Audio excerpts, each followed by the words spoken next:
This video is brought to you by John Robson Guitar Tuition.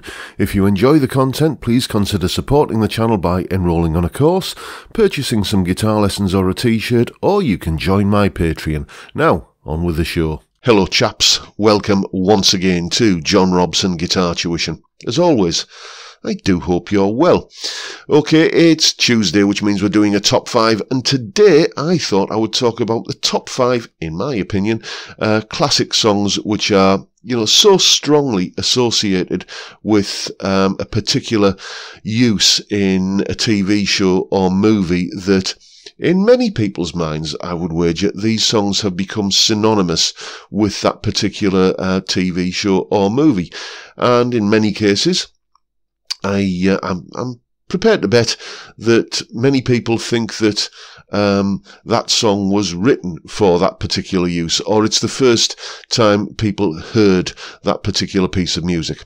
So, let's get cracking straight away with Baby Blue by Badfinger from Breaking Bad. Yeah, now, spoiler alert, if you haven't seen Breaking Bad, if you're one of the tiny number of people who haven't, well, first of all, it's probably the best thing I think that's ever been on TV. What a story, what an arc, what a plot from beginning to end across, 5 seasons? It wasn't one of these shows that was milked because it was successful. Oh, let's spin it out for another season, which I'm sure we all can think of shows that did this. No, it was a complete arc with a beginning, a middle, and an end. And the ending is, as I say, spoiler alert.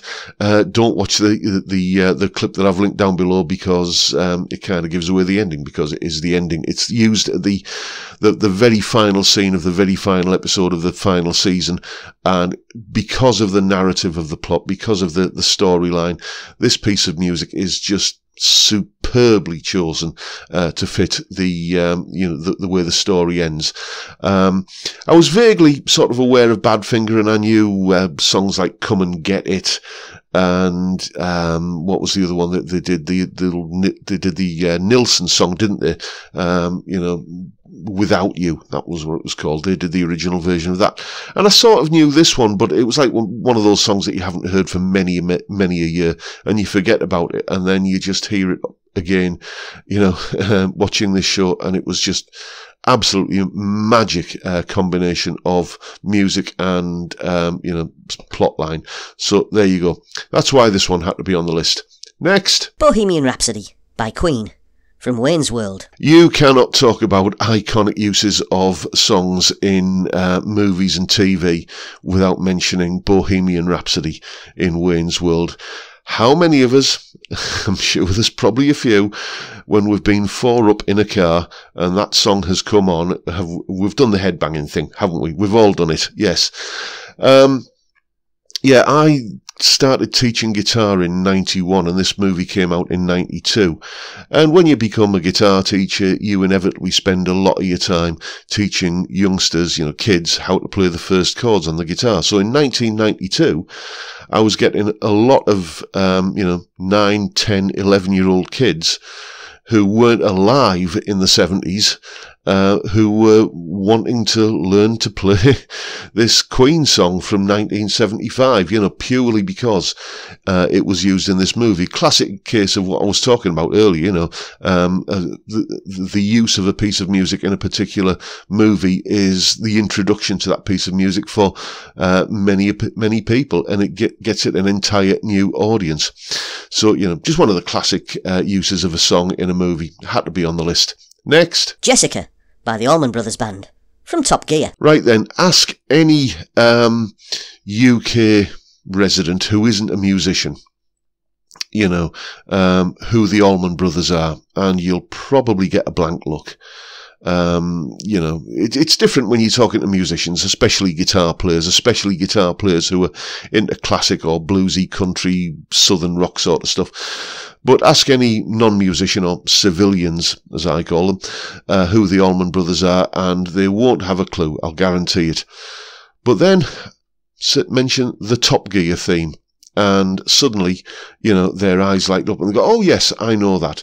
In many people's minds, this piece of music is the, Jeremy Clarkson theme tune, as it were. And the clip I've linked down below is, it's taken from the show. It's the one where Slash turns up and he's the star in the reasonably priced car, and they get him to kind of do his take on the Top Gear theme, or Jessica, as we should call it, at the end of the show. As I say, in many people's minds, this is the Top Gear theme. So that's why, strongly associated with use in TV. Yes, it had to be on the list. Next. Bad to the Bone by George Thorogood and the Destroyers from Terminator 2. Now then, you see, how many people in 1992, was it, or 91, had heard of George Thorogood and the Destroyers? Again, we're talking non-musicians here. I'd first heard of them in 85 because I saw them on Live Aid. Yes, they were on Live Aid, I think on the Philadelphia section of the gig. And that was my first experience of them. I thought, wow, these guys are rather good, and they actually got Albert Collins to come out and do a bit with them as well. A fantastic gig. But then, I got a couple of the albums and, started listening to them, but they weren't, big in popular culture, after that, until Terminator 2 comes out. And it's got to be one of the classic lines in movie history, hasn't it? Up there with Michael Caine in The Italian Job, you're only supposed to blow the bloody doors off. And, Arnie in this, what is it? I need your clothes, your boots and your motorcycle. And then he takes the guy's shotgun and sunglasses and rides off to, Bad to the Bone. It's certainly got a lot of people interested in George Thorogood and the Destroyers, and I would wager gained them an entire new audience. So, how many people thought that song was written for the movie? I wonder. So there you go. Again, another iconic use of a classic tune in a movie. Had to be on the list. Next. Lust for Life by Iggy Pop from Trainspotting. Yes, indeed. That opening monologue from Trainspotting set to, Lust for Life by Iggy Pop. Just fantastic choice of music to fit that particular, scene in the movie. And again, it wasn't a song that you would, I don't know, I can't speak for other territories, but certainly in the UK, if you put on BBC Radio 1 or Radio 2 or any of the commercial stations, this was not featuring heavily on the playlist, it has to be said. It wasn't a song that you were hearing, in heavy rotation, if at all. And then suddenly it's in this movie, and that infectious, kind of drum part at the beginning, and, just the whole driving along nature of the music, the way it kind of pushes along, and with that chase scene at the beginning of the movie, absolutely fantastic choice. And as I say, in many people's minds, this piece of music is so strongly associated with this movie that perhaps they even think it was written for the movie. So there you go, folks. Those are let me just do this. There we go. Those are my choices for iconic songs used in TV shows and movies today. I did come up with quite a list, and those are the 5 that I settled on. Ask me tomorrow, it may all be different. I've got a couple of honourable mentions. Bad Moon Rising by CCR. Remember the way that was used in American Werewolf in London as he's, kind of turning from human to werewolf? Yes, I haven't watched that movie in ages. I'll have to give it another looking at. And Don't Look Back in Anger by Oasis. There's another honourable mention. Again, this is a UK thing. In the 90s, we had a mini-series called Our Friends in the North. And Daniel Craig, that was his big break in that. And Christopher Eccleston as well, Mark Strong. Lots of people in it who later went on to become, big Hollywood stars. And the final scene of this is, basically set to Don't Look Back in Anger by Oasis, and again it fits the narrative and the plot and just the cinematography so well that it could almost have been written for the show. It wasn't, but it could have been.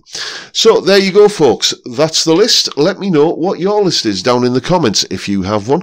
Let me know if you think I'm completely wide of the mark on any of my choices, or if I've missed any out that you think that should have been there but weren't. As I say, leave a comment down below. If you've enjoyed the video, please hit the subscribe button and the notification bell if you haven't already done so. And don't forget the live stream every Friday 5 PM UK time, where we drink beer, funnily enough, and talk about music and guitars and all manner of other things, whatever crops up basically. It's a cracking way to kick off the weekend, and I'd love to see you there if you can make it. But for now, I'll bid you all a good day and say thank you so much for watching.